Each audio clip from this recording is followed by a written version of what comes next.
வணக்கம். நாம் செய்யக்கூடிய சின்ன சின்ன தவறுகள், குற்றங்கள் நம்முடைய தனிப்பட்ட அற்ப சுகத்திற்காக நாம் செய்யக்கூடிய தவறுகள் நம்முடைய குடும்பத்தை பாதிக்கிறது, நம்முடைய பிள்ளைகளுடைய வாழ்க்கையை பாதிக்கிறது. இன்றைக்கு குடிப்பழக்கம் என்பது தமிழகத்தில் இன்றைக்கு அநேக மாணவர்கள், இளைஞர்கள், பெரியவர்கள், வாலிபர்கள் இன்றைக்கு இந்த மதுவை தொடாத நபர்களே கிடையாது. ஆனால் நாம் கொஞ்சம் சிந்தித்து பார்க்க வேண்டும். இந்த மதுவை வாங்கி அருந்துவதால் நமக்கு என்ன லாபம் இருக்கிறது? நமக்கு என்ன பலன் இருக்கிறது?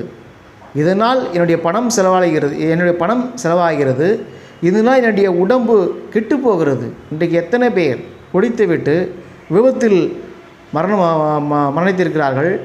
தன்னுடைய கல்லீரல் பாதிக்கப்பட்டு, லிவர் பாதிக்கப்பட்டு, பக்கவாதம் வந்து ஒரு கை இல்லை ஒரு காலோ வர முடியாமல் இன்றைக்கி படுத்த படுக்கையாக கிடக்கிறார்கள். காரணம் மதுவால் வந்த வினை.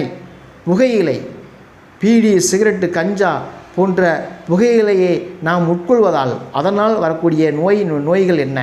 கேன்சர், புற்றுநோய் முதற்கொண்டு வருகிறது.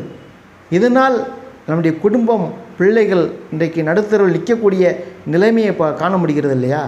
நம்முடைய குழந்தையை நல்லா படிக்க வைத்து கொண்டிருக்கிறோம், நம்ம குடும்பத்தை நல்லா பார்த்து கொண்டிருக்கிறோம், அவர் நல்லா வாழ்ந்து கொண்டிருக்கிறார்கள்.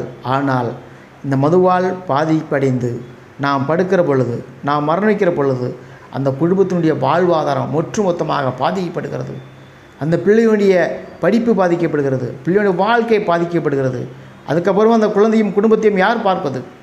இந்த அரசாங்கம் பார்க்குமா? இல்லை நீங்கள் இத்தனை நாளாக குடிச்சிட்ருக்கீங்க, அந்த காசை அவங்க கொடுப்பாங்களா? கிடையாதுங்க.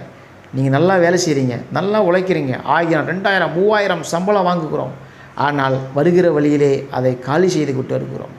பின்பு வீட்டில் இருக்கிற நம்முடைய குடும்பங்கள் அவர்கள் எதை சாப்பிடுவார்கள்? கொஞ்சம் சிந்திச்சு பாருங்கள். இன்றைக்கு இதனால் எத்தனை குழந்தைகள், எத்தனை குடும்பங்கள் இன்றைக்கி பசியும் பட்டினியுமாக வாழ்ந்து கொண்டிருக்கிறார்கள். இந்த தமிழக அரசு ஒரு பொழுதும் மதுபான கடைகளை அடைக்க மாட்டார்கள். ஆனால் நாம் சிந்திக்க வேண்டும். இதனால் எனக்கு ஒரு பிரயோஜனம் கிடையாது, எனக்கு ஒரு லாபம் கிடையாது. நான் நல்ல நான் கஷ்டப்பட்டு வேலை பார்த்து இதை நான் ஏன் குடிக்கணும்? இதை குடித்து என்னோடய உடம்பை நான் ஏன் கெடுக்கணும்?